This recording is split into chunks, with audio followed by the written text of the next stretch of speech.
بسم اللہ الرحمن الرحیم۔ السلام علیکم۔ پروگرام الکلام کے ساتھ آپ کا میزبان محمد شعیب رضا حاضر خدمت ہے۔ ناظرین کرام، پروگرام کے پہلے حصہ میں ہم قرآن کریم کی کچھ آیات کو سمجھنے کی کوشش کریں گے اور دوسرے حصہ میں اپنے عہد کے نمائندہ سیاسی، سماجی، مذہبی موضوعات پہ پیدا ہونے والے سوالات کے جوابات ایک نئے نقطہ نظر سے جاننے کی کوشش کریں گے۔ حسب سابق ہمارے ساتھ شریک گفتگو ہیں جناب محمد امانت رسول صاحب۔ امانت صاحب، بہت شکریہ آپ کے وقت کا۔ میری معاونت کے لیے موجود ہیں جناب میڈم نورین صاحبہ، تھینک یو سو مچ میم۔ گزشتہ پروگرام میں ہم سورہ طٰہٰ کا مطالعہ کر رہے تھے اور سورہ طٰہٰ کی آیت نمبر 45 تک ہم نے قرآن کریم کی آیات کو سمجھا تھا۔ ہمارے صاحب اس سے آگے 45 سے ہم نے شروع کرنا ہے، اپنی گفتگو کا آغاز کیجیے گا۔ بسم اللہ الرحمن الرحیم۔ ناظرین کرام، کل ہم نے اپنی بات یہاں پہ ختم کی تھی کہ حضرت موسیٰ علیہ السلام اور حضرت ہارون علیہ السلام دونوں بھائیوں کو اللہ تعالیٰ نے کہا کہ وہ فرعون کی طرف جائیں۔ فرعون نے سرکشی اختیار کر لی ہے اور یہ بھی فرما دیا تھا کہ اس سے بات اگر کرنی ہے تو نرم لہجے میں بات کرنی ہے، قول لین کے الفاظ قرآن مجید میں ہیں۔ اب اس کے بعد حضرت موسیٰ علیہ السلام اور حضرت ہارون علیہ السلام دونوں اللہ کی بارگاہ میں یہ عرض کرتے ہیں، ربنا، اے ہمارے رب، اننا نخاف، کہ بے شک ہمیں ڈر ہے کہ ان یفرط علینا او ان یطغی، کہ وہ فرعون وہ ہم پر زیادتی کرے گا یا پھر یہ ہے کہ وہ سرکشی نہ کرنے لگے۔ تو اللہ پاک نے فرمایا کہ لا تخافا، کہ تم نہ ڈرو، اننی معکما اسمع و ارا، کہ بے شک میں تم دونوں کے ساتھ ہوں، میں سنتا ہوں اور میں دیکھتا ہوں۔ اس کے بعد فرمایا اللہ پاک نے کہ فاتیا ہو، کہ تم دونوں اس کے پاس جاؤ، فقولا، اور تم دونوں یہ کہو، انا رسولا ربکا، کہ بے شک ہم تیرے رب کے رسول ہیں، یعنی تیرے رب کے فرستادہ ہیں، تیرے رب نے ہمیں بھیجا ہے۔ فارسل معنا بنی اسرائیل، بنی اسرائیل کو ہمارے ساتھ بھیج دے، ولا تعذبہم، تو ان کو مت ستا، قد جئناک بآیۃ من ربک، تو ہم تیرے رب کی طرف سے تیرے پاس نشانی لائے ہیں۔ والسلام علی من اتبع الہدی، اور سلامتی ہے اوپر اس کے کہ جس نے ہدایت کی پیروی کی۔ اب اس کے بعد قرآن مجید کہتا ہے کہ انا قد اوحی الینا ان العذاب علی من کذب فتولی، ہم پر یہ وحی کی گئی ہے کہ اس شخص پر عذاب ہوگا جو جھٹلائے اور جو اعراض برتے، منہ پھیر لے۔ اب اس کے بعد فرعون کہتا ہے کہ فمر ربکما یا موسیٰ، کہ تم دونوں کا رب کون ہے؟ حضرت موسیٰ علیہ السلام نے فرمایا کہ ربنا الذی اعطی کل شیء خلقہ ثم ہدی، کہ ہمارا رب وہ ہے جس نے ہر چیز کو اس کی صورت عطا کی، اس کی خلق عطا کی اور پھر رہنمائی بھی فرمائی۔ یعنی اللہ سبحانہ و تعالیٰ نے ہر چیز کو بناوٹ دی ہے اور شکل و صورت، قوت و صلاحیت اور صفت اور خاصیت، یہ اللہ تعالیٰ نے ہر چیز کو یہ عطا کی ہے۔ یہاں پہ جو یہ دو الفاظ جو فرمائے، اعطیٰ کل شیء خلقہ ثم ہدی، کہ ہر شے کو خلق دی ہے اور پھر اس کی رہنمائی کی ہے، یعنی شکل و صورت دی، صلاحیت دی، خاصیت دی، قوت دی، یہ اللہ تعالیٰ نے ہر شے کو عطا کیا، پھر اس کے بعد ہدایت دی۔ اب یہ جو ہدایت کا معاملہ ہے، جانوروں میں اور انسانوں میں بہت فرق ہے۔ جانوروں کی ہدایت یہی ہوتی ہے کہ اللہ سبحانہ و تعالیٰ نے ان میں یہ رہنمائی رکھ دی، ان کی رہنمائی کر دی کہ جو جانور گھاس کی طرف پلٹتا ہے، جاتا ہے، تو وہ گھاس کھاتا ہے، یعنی اس کی یہ ضرورت ہوتی ہے۔ کوئی گوشت کی طرف جاتا ہے، کوئی پانی کی طرف جاتا ہے، تو یہ ہدایت ہے جو جانوروں کے، حیوانوں کی حد تک ہے۔ اور انسانوں کا معاملہ یہ ہے کہ اللہ سبحانہ و تعالیٰ نے آسمان سے فرشتوں کو اتارا، اپنا شعور انسان کی فطرت میں رکھا، خیر و شر کا شعور انسان کی فطرت میں رکھا، تو یہ اللہ سبحانہ و تعالیٰ کی طرف سے ہدایت انسان کے لیے ہے۔ اب اس کے بعد پھر فرعون یہ کہتا ہے کہ فما بال القرون الاولی، کہ یہ بتاؤ کہ جو اگلی قومیں ہیں ان کا کیا حال ہے۔ حضرت موسیٰ علیہ السلام نے اس کا جواب یہ عطا فرمایا کہ علمھا عند ربی فی کتاب، فرمایا کہ اس کا علم میرے رب کے پاس ایک دفتر میں، ایک کتاب میں موجود ہے۔ لا یضل ربی ولا ینسیٰ، میرے رب نہ غلطی کرتا ہے اور نہ بھولتا ہے۔ اب یہ سوال فرعون نے کیوں اٹھایا؟ اس لیے کہ اگر کوئی آس پاس لوگ بیٹھے حضرت موسیٰ علیہ السلام کی گفتگو سن رہے ہیں تو اس نے اس لیے سوال اٹھایا کہ ہر شخص کو اپنے آبا سے، اپنے اجداد سے ایک محبت ہوتی ہے، ایک تعلق ہوتا ہے۔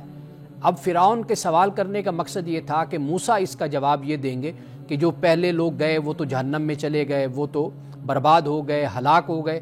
حضرت موسیٰ علیہ السلام نے ایسا کوئی جواب نہیں دیا۔ آپ نے یہی فرمایا، آپ نے فرمایا کہ میرے رب کے پاس اس کا علم ہے ایک دفتر میں، اور یہ بھی فرما دیا کہ میرا رب نہ غلطی کرتا ہے نہ بھولتا ہے۔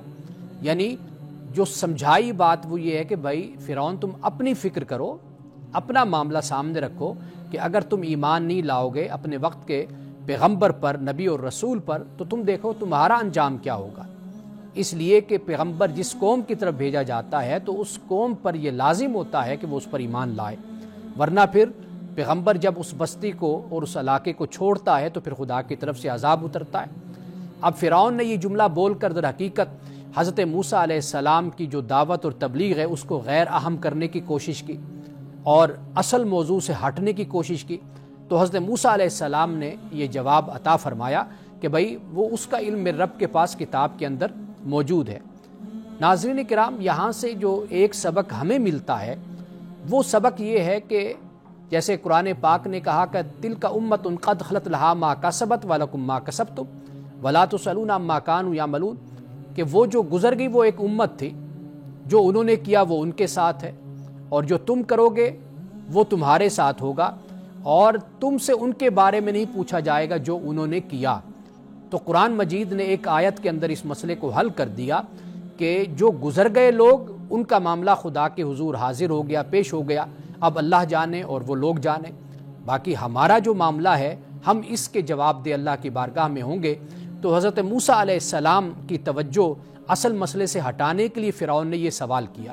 آج ہمارے ہاں بھی یہی رویہ اختیار کیا جاتا ہے کہ جو اصل مسئلہ ہوتا ہے، جو اہم مسئلہ ہوتا ہے، جو اصل ایشو ہوتا ہے، اس سے توجہ ہٹانے کے لیے ہم اس طرح کی ابحاث شروع اور بحثیں شروع کر دیتے ہیں کہ جن سے نہ کوئی ہمارا علمی حوالے سے تعلق ہوتا ہے، نہ دنیاوی حوالے سے اور نہ اخروی حوالے سے، نہ دینی حوالے سے کوئی تعلق ہوتا ہے۔ تو اس سے نقصان کیا ہوتا ہے؟ اس سے نقصان سب سے بڑا ہمارے ایمان کا نقصان ہوتا ہے کہ ہم ایسی بحثوں میں الجھ کر رہ جاتے ہیں کہ جو ہمارے ایمان کو، یقین کو کمزور کرتی ہیں اور ہمیں عملی زندگی سے دور کر دیتی ہیں۔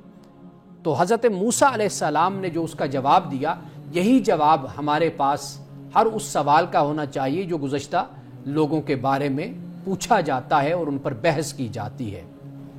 جی مولانا صاحب بہت شکریہ۔ مولانا صاحب یہاں پہ ایک سوال آپ کے سامنے رکھتا ہوں۔ جو پہلی آیت 45 نمبر آیت آپ نے پڑھی، اس میں اس کو اگر سامنے رکھ کے ہم تورات اور انجیل کا مطالعہ کریں تو ہم نے دیکھا ہے کہ اس میں ایک بڑا بے بنیاد سا قصہ بیان ہوا ہے کہ موسیٰ علیہ السلام اور اللہ تعالیٰ کے درمیان تکرار ہوئی، اور پھر ایسے معاملات آ گئے کہ حضرت موسیٰ علیہ السلام کی بجائے ہارون علیہ السلام کو آگے کیا، تو ان کی اولاد کے اندر پھر نبوت کا جو سلسلہ ہے وہ جاری ہوا۔ اب یہ واقعہ تورات میں موجود ہے، انجیل کے اندر موجود ہے، تو اب حیرانگی ہوتی ہے کہ اپنے ہی انبیاء کے بارے میں کیسے وہ اقوام اس طرح کے واقعات گھڑ لیتی تھی جو ایک انسانی سوچ بھی اس کو سوچتے ہوئے حیران ہوتی ہے کہ یہ کیسے ممکن ہو سکتا ہے۔ دیکھیے ایسے واقعات بعد میں تشکیل پائے۔ اگر ہم ان کتابوں کی تاریخ کا مطالعہ کریں تو آپ جانتے ہیں کہ ان پر مختلف ادوار اور مختلف زمانے گزرے۔ قرآن مجید نے بھی اس کی طرف سورۃ بنی اسرائیل کے پہلے رکوع میں اشارہ کیا ہے۔ ان ادوار میں پھر یہی ہوا کہ یہ کتابیں جو ان سی ہیں یہ بکھر گئیں، ان کو شہید کر دیا گیا، ختم کر دیا گیا، اور پھر بعد میں لوگوں کے حافظوں پر پھر یہ سب کچھ لکھا گیا۔ اچھا، یعنی یہ ایسے ہی ہوتا ہے کہ کوئی کتاب ہے اور وہ آپ کے زمانے میں اگر وہ معدوم ہو جاتی ہے لیکن اس کے کچھ حافظ لوگ موجود ہوتے ہیں، اس کے عالم موجود ہوتے ہیں، تو وہ جب کتاب معدوم ہے تو لوگ پھر اپنے حافظے کے ساتھ، اور کئی دفعہ وہ چیز درست بھی لکھی جاتی ہے، کئی دفعہ اس میں اضافہ بھی ہو جاتا ہے، کئی دفعہ اس میں کمی بھی ہو جاتی ہے، اور پھر یہ ہے کہ کئی مرتبہ ایسا بھی ہوتا ہے کہ جو دوستی کی شکل میں جو دشمن موجود ہوتے ہیں وہ پھر اس میں اضافی باتیں بھی ڈالتے ہیں۔ اور کئی دفعہ ایسے بھی ہوتا ہے کہ آپ کو معلوم ہے کہ آج اس دور میں ترقی کر کے زمانہ یہ مختلف جو ادب کی شکلیں، صورتیں آرٹ کی ہمارے سامنے آتی ہیں، اس میں سٹوری ٹیلنگ ہے اور یہ سارا کچھ آج کے زمانے میں موجود ہے. اس دور میں تفریح کا سامان یہی ہوا کرتا تھا کہ آپ ایک جسے کہتے ہیں نا کہ سنسیشنل صورت پیدا کرنے کے لیے لوگوں کے اندر ایک تھرل پیدا کرنے کے لیے کوئی نہ کوئی چیز ایسی ڈالی جاتی کہ لوگ سنیں اور لوگ چونک جائیں اور خبردار ہو جائیں اور آنکھیں کھول کے بیٹھ کر سنیں بات کو. تو ایسا لگتا ہے کہ ان سٹوریز کو پھر اس طریقے سے بڑھایا گیا. قرآن مجید کا اعجاز یہ ہے کہ قرآن مجید نے ایک تو بات کو اتنا بیان کیا جیسے قرآن کہتا ہے کہ ہم حق کے ساتھ بیان کرتے ہیں, نبی صلی اللہ علیہ وسلم ہم آپ کو حق کے ساتھ سناتے ہیں. ایک تو یہ بات ہے. حضرت موسیٰ علیہ السلام ہوں, حضرت یعقوب علیہ السلام ہوں, حضرت داود ہوں, حضرت سلیمان ہوں اور ان کے علاوہ دیگر پیغمبران خدا کی طرف جو مختلف کہانیاں منسوب کی گئی, تو قرآن مجید کا یہ اعجاز ہے جیسے حضرت مسیح علیہ السلام کے حوالے سے ہم نے بات کی تھی کہ جو غلط باتیں جو ان کی شان نبوت و رسالت کو کم کرتی ہیں اور ایک توہین کے زمرے میں آتی ہیں, ان کو قرآن پاک نے بالکل کلیئر کر دیا, واضح کر دیا. اور یہاں پر بھی آپ دیکھیں نا کہ وہ جو ابھی ہم نے پڑھا تھا ایک دو پروگرام پہلے کہ من غیر سو کے الفاظ آتے ہیں کہ بیضاء من غیر سو, کیونکہ کہا جاتا تھا نعوذ باللہ کہ حضرت موسیٰ علیہ السلام کے ہاتھ کا برس جسے یعنی کو بیماری کی طرف جوڑا جاتا تھا, جیسے ہاتھ سفید ہو جاتے ہیں تو اس بیماری میں ماں کا ہاتھ مبتلا ہو گئے تھے. تو قرآن نے کہا من غیر سو یعنی یہ بغیر کسی بیماری کے ایسے تھا. تو لہٰذا یہ قرآن کا کمال ہے, قرآن مہیمن ہے. گزشتہ کتابوں میں اگر کوئی تحریف ہوئی, کوئی اضافہ کمی کی گئی, قرآن اس کو من و ان بیان کر دیتا ہے. ناظرین کرام, یہاں وقت ہوا چاہتا ہے ایک بریک کا, ہمارے ساتھ رہیے گا.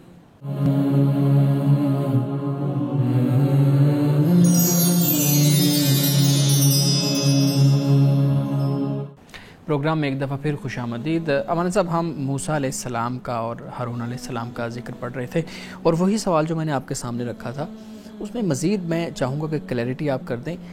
کیسے ممکن کیسے ہے, مطلب ہمارے سامنے جب کسی نبی کی بات آتی ہے اور پرٹیکولرلی جب رسول اللہ صلی اللہ علیہ وسلم کی بات آتی ہے تو ہم ہر لفظ کے اندر بہت احتیاط برتتے ہیں اور اس پہ ہزاروں کتابیں, اسماء الرجال کا علم ہے اور بڑی سی اس طرح کی چیزیں ہمارے یہاں موجود ہیں. ہم ہر ایک لفظ کو بھی فلٹر کر کے دیکھتے ہیں. لیکن آج بھی اگر ان کتابوں کے اندر یہ چیزیں موجود ہیں تو پھر وہ لوگ جو عیسائیت کو مسیحی ہیں, جو یہودی ہیں, وہ کیسے ان چیزوں کو ایکسیپٹ کر لیتے ہیں کہ جو ان کہیں نہ کہیں ان کی طرف سے ہی ان کے انبیاء کے خلاف جاری ہوتی ہے معاذ اللہ. دیکھیے, تعویل کا راستہ تو انسان کے پاس ہوتا ہے اور آپ جو بات یہ کہہ رہے ہیں نا کہ یہ کیسے گھڑ لی گئی باتیں کیسے شامل ہو گئی, اور دوسرا یہ کہ انسان کیسے اس کو ایکسیپٹ کرے کہ ہاں یہ بات ٹھیک ہے. اچھا, آپ قرآن مجید کی حفاظت کا ذمہ تو اللہ تعالیٰ نے بالکل لیا ہے. آپ جو احادیث کا ذخیرہ آپ کو روایات کا ملتا ہے آپ اس کو اٹھا کر دیکھ لیجئے, وہاں کیا کچھ نہیں بیان کیا گیا جس پر ہمارے ہاں بہت زیادہ بحثیں ملتی ہیں. حضرت ابراہیم علیہ السلام کے حوالے سے کہ بھئی آپ 3 جھوٹ جو منسوب آپ کی طرف کیے جاتے ہیں, اور ایسے حضرت موسیٰ علیہ السلام کے حوالے سے احادیث کے ذخیرے میں یہ چیزیں روایات آپ کہہ لیجئے کہ ان میں یہ سب کچھ موجود ہے. اب وہاں پر بھی جو آیا وہ اہل کتاب ہی کی طرف سے, جیسے ہم اسرائیلی روایات جن کا ذکر کرتے ہیں وہ بھی ہے, اور کئی دوست جو ہوتے دشمن ہیں نادان وہ دوست کے روپ میں وہ بہت کچھ شامل کر دیتے ہیں. اچھا, جو ابھی ہم نے کتاب چھاپی ہے وضع حدیث پر, بالکل اسد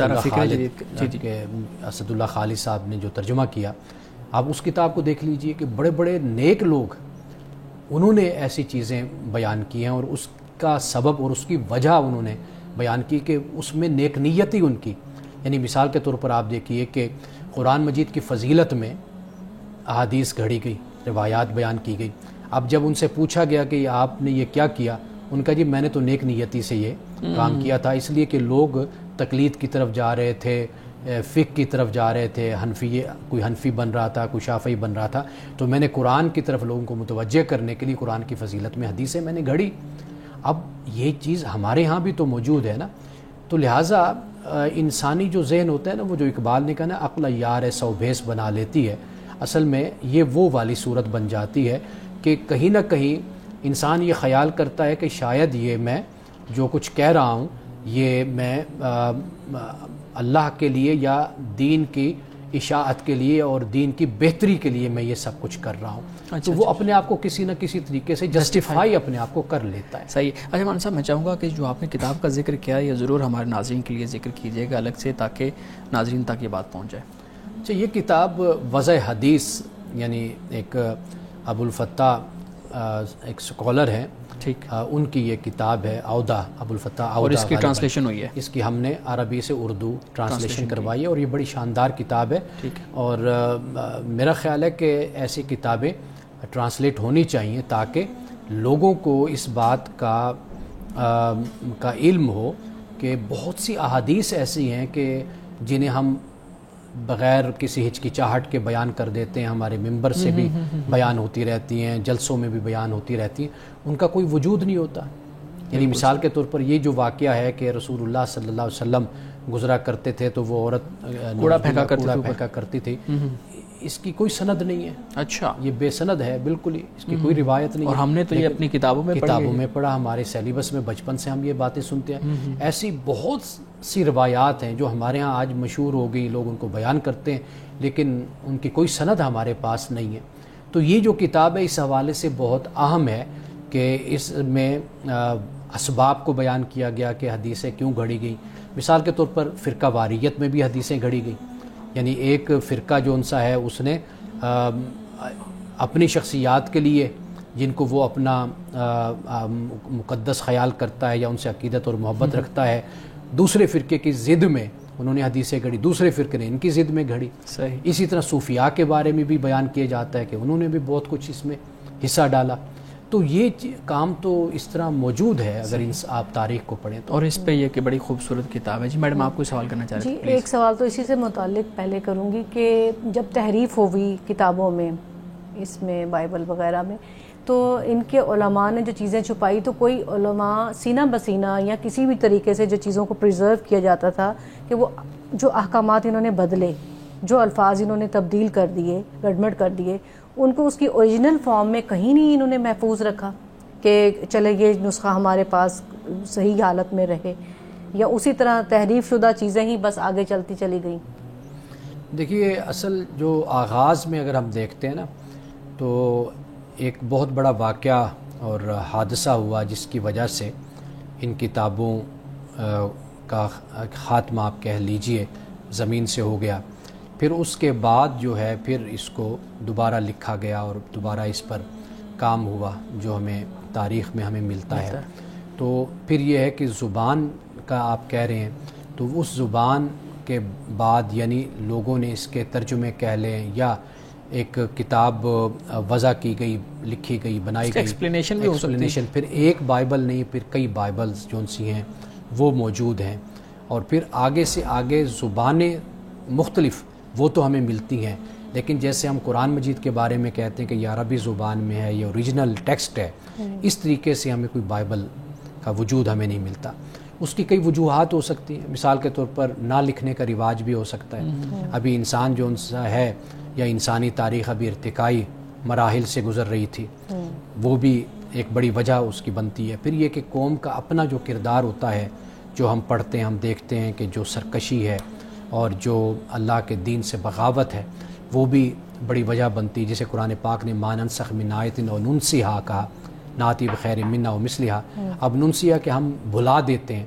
اب بھلا دینے سے مراد یہی ہے کہ جب ایک قوم اپنی ذاتی خواہشات، ہوائے نفس میں مبتلا ہو جاتی ہے، اجتماعی طور پر اس کا کردار بگڑ جاتا ہے، اخلاق بگڑ جاتا ہے، تو اللہ تعالیٰ بھلا دیتا ہے. یعنی وہاں پر بھلانے سے پھر مراد یہی ہے کہ جو اصل احکام ہیں وہ محو ہو جاتے ہیں، وہ ختم ہو جاتے ہیں. وہ قوم ان کو اختیار ہی نہیں کرتی، ان کو اپنے عمل میں نہیں لاتی، اپنی زندگیوں میں نافذ نہیں کرتی، تو وہ آہستہ آہستہ پھر وہ ان کی زندگیوں سے مٹتے چلے جاتے ہیں. اور آپ صلی اللہ علیہ وسلم کی زبان مبارک سے جو اللہ کا کلام تصحیح کی شکل میں آیا، یعنی تصحیح کی گئی نا کہ یہ لوگ پہلے اس طرح کرتے رہے ہیں، اصل میں ایسا نہیں ہے. یعنی قرآن پاک جب ایک شریعت کی شکل میں ہمارے سامنے آیا، اس میں ان کی کئی جو غلط چیزیں تھیں ان کی تصحیح کی گئی نا. تو اب ان میں سے بہت سے لوگ ہوں گے، ان کے علماء اور پیشوا جو جانتے ہوں گے کہ یہ صحیح کہہ رہے ہیں.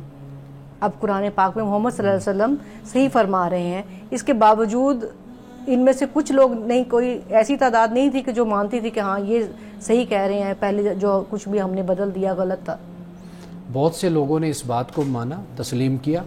قرآن مجید نے سورۃ البقرہ میں اس کو بیان کیا ہے کہ بھئی وہ یہ کہتے ہیں کہ آپ مسلمانوں کے سامنے حقائق کو نہ رکھیں اور جو صحیح بات ہے وہ ان کے سامنے بیان نہ کریں، کل یہ اسی کو ہی خدا کے سامنے حجت بنا کر پیش کریں گے. یہ سورۃ البقرہ میں اس چیز کو بیان کیا.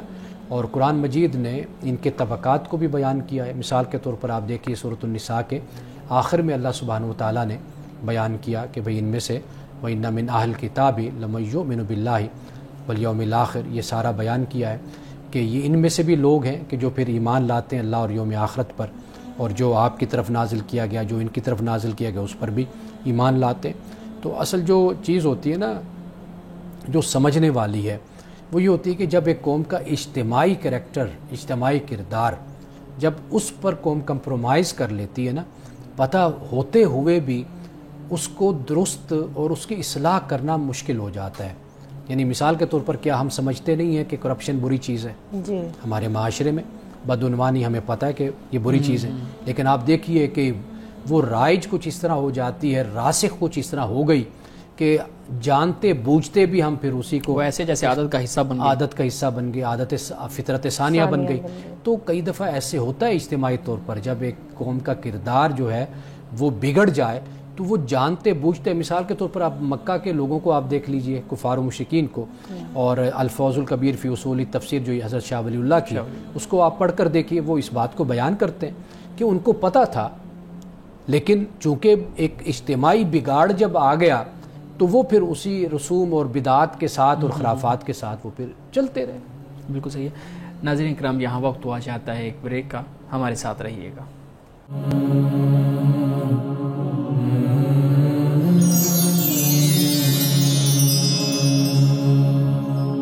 پروگرام میں ایک دفعہ پھر خوش آمدید. امان صاحب، ہم کچھ ناظرین کے سوالات بھی آپ کے سامنے رکھتے ہیں. ایک پروگرام میں ہم نے بات کی تھی کہ کتابوں کا رجحان کیسے پیدا کیا جائے.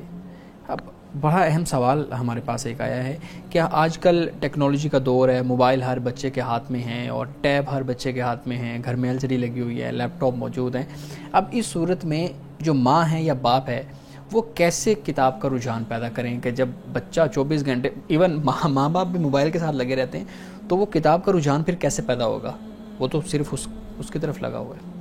دیکھیے، واضح بات ہے کہ کہیں سے تو بسم اللہ کرنی ہے نا، ابتدا کرنی ہے، اور بسم اللہ وہی لوگ کریں گے تو معاملہ درست ہوگا کہ جو ذمہ دار ہیں، جن کو بچے دیکھ کر فالو کرتے ہیں. گھر میں بچے ماں باپ ہی کو دیکھتے ہیں.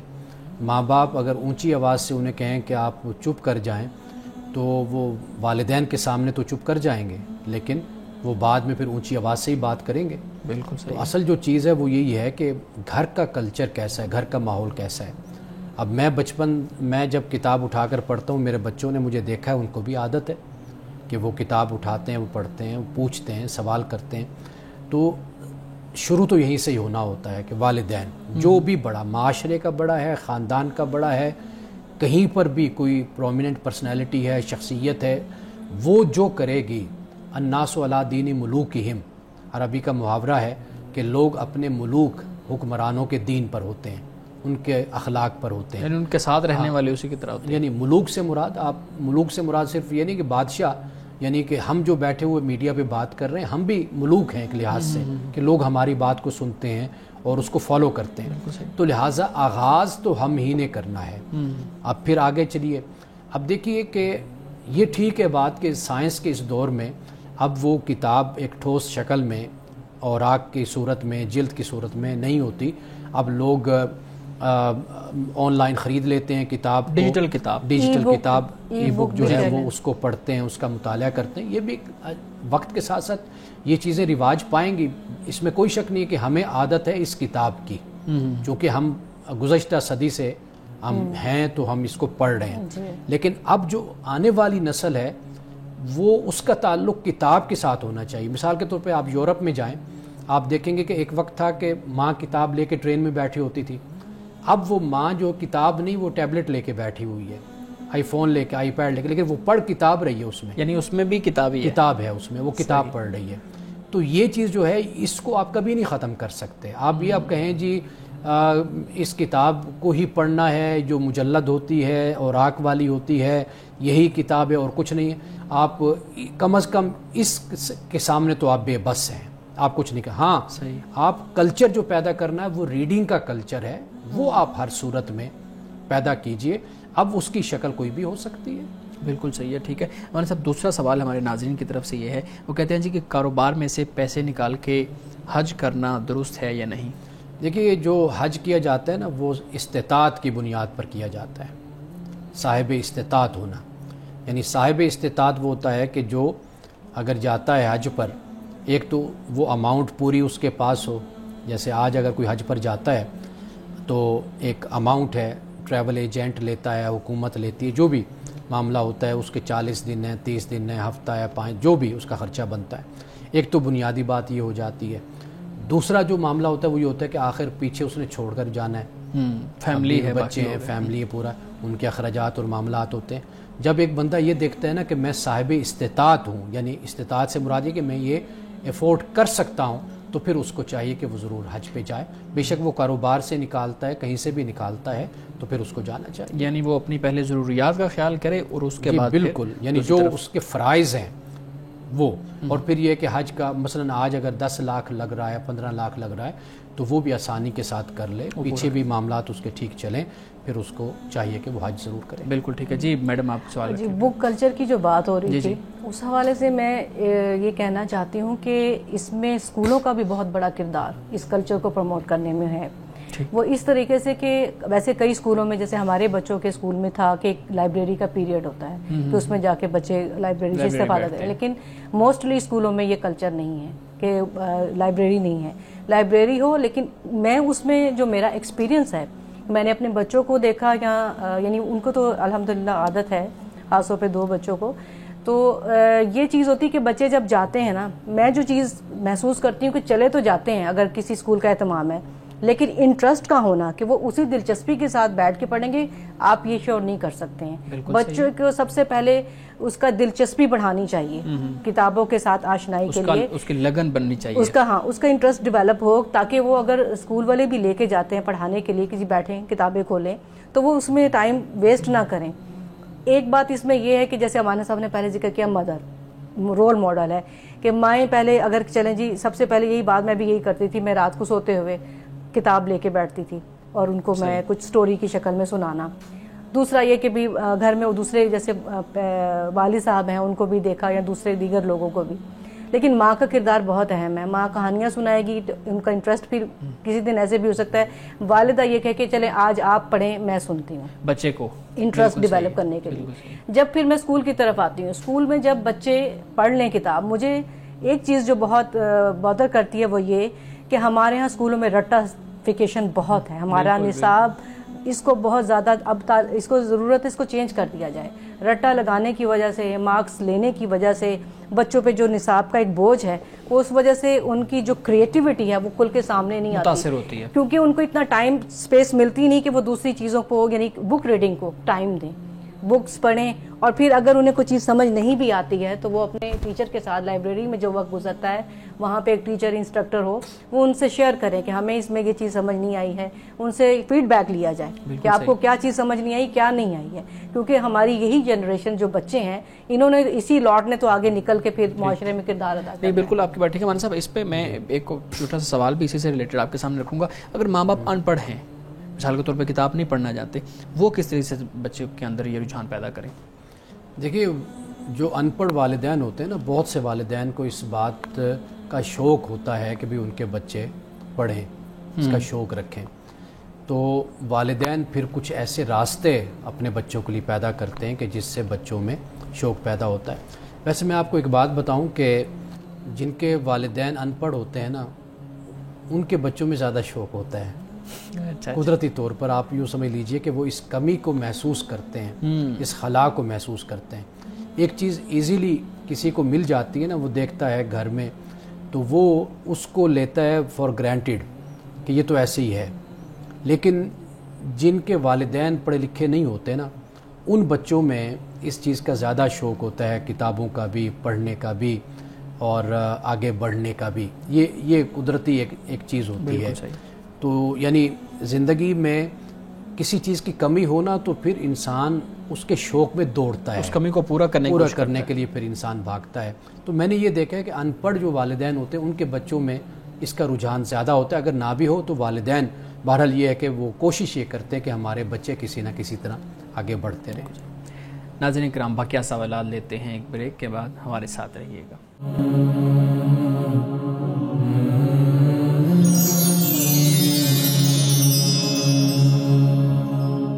پروگرام میں ایک دفعہ پھر خوش آمدید. جی میڈم، آپ سوال کریں. جی امانہ صاحب، قرآن پاک نے میاں بیوی کے خوبصورت رشتے کو بڑی ایک حسین تعبیر ہنہ لباس لکم وانتم لباس لہن سے نوازا. ایک طرف تو یہ بات، دوسری طرف طلاق جو کہ جائز تو ہے لیکن اللہ تعالیٰ کے نزدیک ناپسندیدہ عمل ہے. ہم دیکھتے ہیں کہ ہمارے معاشرے میں دن بدن طلاق کی شرح جو ہے وہ بڑھتی چلی جا رہی ہے. اس حوالے سے آپ کچھ گائیڈ کیجیے.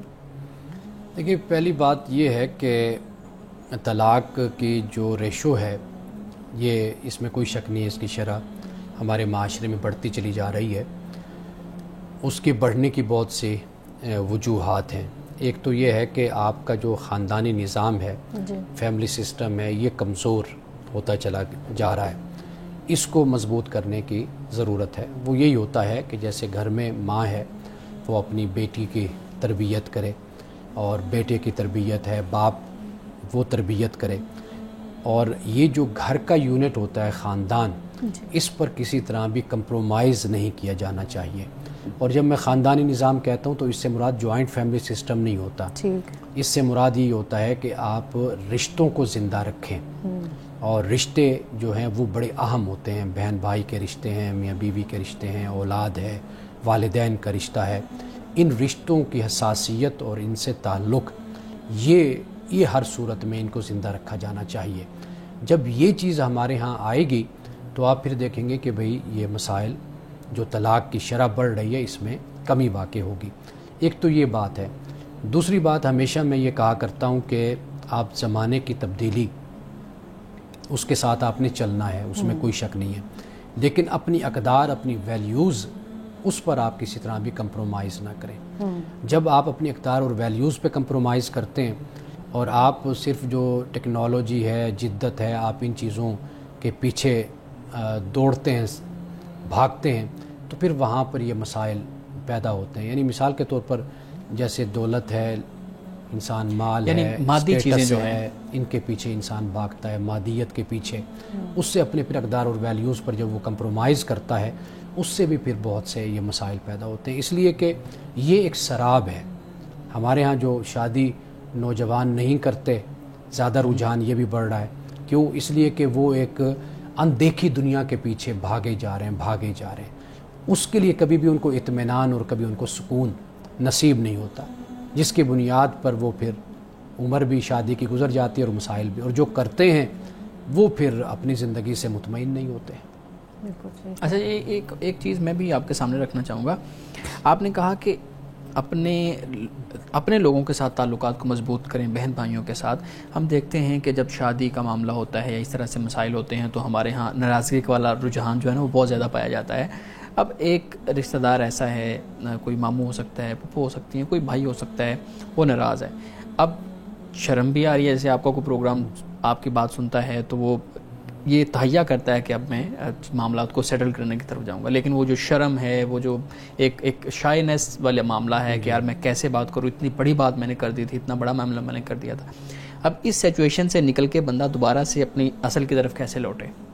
اچھا، ایک بات تو یہ ہے کہ یہ بھی ہمیں سمجھ لینی چاہیے کہ کئی مرتبہ ایسے ہوتا ہے کہ آپ کے رشتہ دار جو آپ کے قریبی ہوتے ہیں ان کی طرف سے آپ کو بڑا نقصان بھی اٹھانا پڑتا ہے. کئی دفعہ ایسے ہوتا ہے کہ ان کے رویے آپ کی اپنی خاندانی زندگی جو ہے، ازدواجی زندگی، اس میں بھی زہر گھولتے ہیں. ایسے بہت سے لوگ ہوتے ہیں کہ جن کے قریب رہنا یا ان کا آپ کے قریب رہنا وہ آپ کے لیے کبھی بھی سکون کا، اطمینان کا، خوشی کا باعث نہیں بنتے. یہ ایک علیحدہ چیز ہے. لیکن یہ ہے کہ انسان کو اس حد تک ضرور اپنے اندر نرمی رکھنی چاہیے کہ زندگی میں ملنا جلنا انسان کا وہ کسی طرح بھی ختم نہ ہونے پائے. یہ بنیادی بات ہے. یہ جو آپ بات کہہ رہے ہیں نا، یہ اصل انسان نے خود اپنی طرف سے ڈیسائیڈ کرنا ہوتا ہے، دیکھنا ہوتا ہے. میں کئی باتیں سمجھتا ہوں کہ یہ انسان کے اور خدا کے درمیان ہوتے ہیں. اس کے بارے میں کوئی بھی نہ کوئی فتویٰ دے سکتا ہے، نہ کوئی آپ کو فیصلہ دے سکتا ہے، نہ آپ کو کوئی واضح مشورہ دے سکتا ہے. اچھا، آپ اگر خدا خوفی رکھتے ہیں، اللہ نے آپ کو اگر نور سے بصیرت سے آپ کو نوازا ہے، آپ اپنے معاملات کو خود بہت بہتر طریقے سے لے کر چل سکتے ہیں. جہاں پر آپ یہ دیکھتے ہیں کہ آپ کی جان، آپ کا گھر، آپ کے معاملات متاثر ہوتے ہیں، تو وہاں پر ایوائڈ کرنا، اعراض کرنا ضروری ہوتا ہے. بے شک کوئی بڑا ہے تو آپ اس کی رسپیکٹ کریں، آپ اس کی گستاخی نہ کریں، لیکن آپ اس سے بچنے کی آپ کوشش کریں تاکہ آپ کے معاملات خراب نہ ہوں. لیکن کوشش اسی بات کی ہونی چاہیے کہ تعلقات جو ہیں وہ نارمل رہیں اور مناسب طریقے سے آپ چلتے رہیں. بالکل ٹھیک ہے. جی مولانا صاحب، صلہ رحمی کے حوالے سے ایک سوال ہمیں موصول ہوا ہے. وہ یہ پوچھتے ہیں کہ 2 بھائی ہیں جنہوں نے مل کے کاروبار کیا، ان میں سے ایک بھائی جو ہے اس نے دوسرے کو دھوکہ دیا ہے، یعنی کہ کاروبار میں. اب جو باقی بہن بھائی ہیں، ایک تو ان کے حوالے سے پوچھ رہے ہیں کہ ان کا رویہ، انہوں نے اپنے جس بھائی کے ساتھ یہ ظلم ہوا ہے، جو مظلوم ہے، اس کا ساتھ دینے کے لیے اپنے پہلے والے بھائی کے ساتھ قطع تعلقی کر دی ہے. تو پوچھنا وہ یہ چاہتے ہیں کہ کیا ہمارا یہ رویہ یہی ٹھیک ہے کہ ہم اس کے ساتھ ایک اس کے دل جوئی کے لیے، ایک ذرائع ہمدردی دوسرے بھائی کو خوش کرنے کے لیے اور پہلے کی غلطی کو ریئلائز کروانے کے لیے اسے ہم تعلق توڑ کے بیٹھے ہوئے ہیں، تو کیا ہمیں ایسے ہی رکھنا چاہیے؟ ایک تو ان کا، دوسری طرف وہ جو بھائی جس کے ساتھ فراڈ ہوا ہے، کیا اسے اپنے بھائی کے ساتھ ملنا چاہیے؟ اور اگر ملنا چاہیے تو کیا کچھ شرائط کے ساتھ وہ ملے یا پھر اوائڈ کرے؟ دیکھیے، پہلی بات تو یہ ہے کہ جن لوگوں نے مظلوم بھائی کا ساتھ دیتے ہوئے اگر ایک مقاطع کیا ہے، بائیکاٹ کیا ہے، وہ اس بات کو پیش نظر رکھیں آیا کہ اس شخص کی اصلاح کس طرح ہو سکتی ہے. ٹھیک. اگر آپ یہ سمجھتے ہیں کہ آپ اگر بائیکاٹ کریں، آپ کے بائیکاٹ کرنے کا اس پر کوئی اثر ہو سکتا ہے اس کی اصلاح کے لیے اور اس کے درست ہونے کے لیے، اگر آپ یہ طریقہ اختیار کرتے ہیں تو آپ وقتی طور پر یہ طریقہ اختیار کر سکتے ہیں، لیکن وقتی طور پر. اگر آپ یہ سمجھتے ہیں کہ بھئی اگر ہم اس سے دور رہیں گے تو وہ مزید بگڑے گا یا خراب ہوگا، تو پھر آپ اس کے ساتھ رہ کر، اس سے سلام دعا رکھ کر آپ اس کی اصلاح کرتے رہیں. کئی دفعہ ایسے ہوتا ہے کہ انسان اگر ثالثی ہوتا ہے، درمیان میں ہو، تو کئی دفعہ وہ بہتر طریقے سے معاملے کو سلجھا سکتا ہے. یعنی اگر اس نے ایک بھائی کو نقصان پہنچایا ہے، اب باقی لوگ بائیکاٹ کر کے بیٹھ جاتے ہیں، اب ممکن ہے کہ آپ اسی کے ساتھ شامل ہو گئے. اگر آپ اس کے ساتھ تعلقات اچھے رکھتے تو اس کا امکان تھا کہ آپ اس سے رقم لے کر یا نقصان اس کو پورا کروا دیتے مظلوم کو. کہ وہ اس کے دل میں آپ کے لیے بھی نرمی ہوتی، ایک دوستانہ تعلق ہوتا، تو آپ اس کو سمجھاتے کہ یار ایسے نہ کرو، اور اس سے حق لے کر آپ اس مظلوم بھائی کو دیتے. اگر آپ اس پوزیشن میں کھڑے ہو جاتے ہیں، ممکن ہے کہ پھر آپ مظلوم کی کسی طرح بھی مدد نہ کر سکیں. تو ان معاملات کو پھر انسان اس سچویشن کو مد نظر رکھ کر پھر فیصلہ کرتا ہے. تو سب سے بہتر طریقہ یہی ہوتا ہے کہ انسان جن حالات میں ڈالا جائے، ان حالات میں صبر کے ساتھ اور حوصلے کے ساتھ اور بصیرت کے ساتھ اور خدا خوفی کے ساتھ پھر اسے چاہیے کہ وہ فیصلہ کرے. مولانا صاحب، آج کی حدیث مبارکہ بیان کیجیے گا. حضرت عبداللہ بن عمرو بن العاص رضی اللہ تعالی عنہما سے یہ روایت ہے کہ ایک دن میں رسول اللہ صلی اللہ علیہ وسلم کے پاس بیٹھا ہوا تھا، اتنے میں سورج طلوع ہوا. آپ نے فرمایا، قیامت کے دن کچھ لوگوں کے چہرے نورانی ہوں گے سورج کی طرح، جیسے یہ سورج روشن ہے. حضرت ابو بکر رضی اللہ تعالی عنہ نے پوچھا، کیا وہ ہم لوگ ہوں گے؟ آپ نے فرمایا، نہیں، تم لوگوں کو بھی بہت کچھ ملے گا، لیکن میں جن لوگوں کا ذکر کر رہا ہوں وہ ایسے لوگ ہوں گے جنہوں نے خدا کی راہ میں ہجرت کی ہوگی اور زمین کے مختلف گوشوں سے سمٹ کر آئے ہوں گے اور غریب ہوں گے.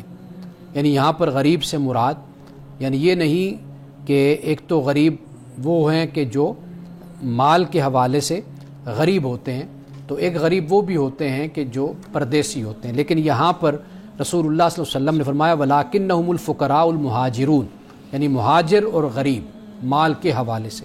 تو فرمایا کہ یہ مختلف گوشوں سے سمٹ کر آئیں گے. یعنی یہ کون لوگ ہیں؟ یہ ہجرت کرنے والے لوگ ہیں اور اللہ کے لیے یہ اپنا وطن چھوڑتے ہیں اور قربانی دیتے ہیں، تو ان کا یہ مقام اور مرتبہ ہے جو آپ نے بیان فرمایا۔ ناظرین کرام، اس دعا کے ساتھ اپنے پروگرام کا اختتام کریں گے۔ اللہ رب العزت حسن کلام اور تاثیر کلام عطا فرمائے، ہماری زبان کے گروں کو کھول دے اور سننے والوں تک خیر کا پیغام پہنچے۔ اجازت دیجیے، خدا حافظ۔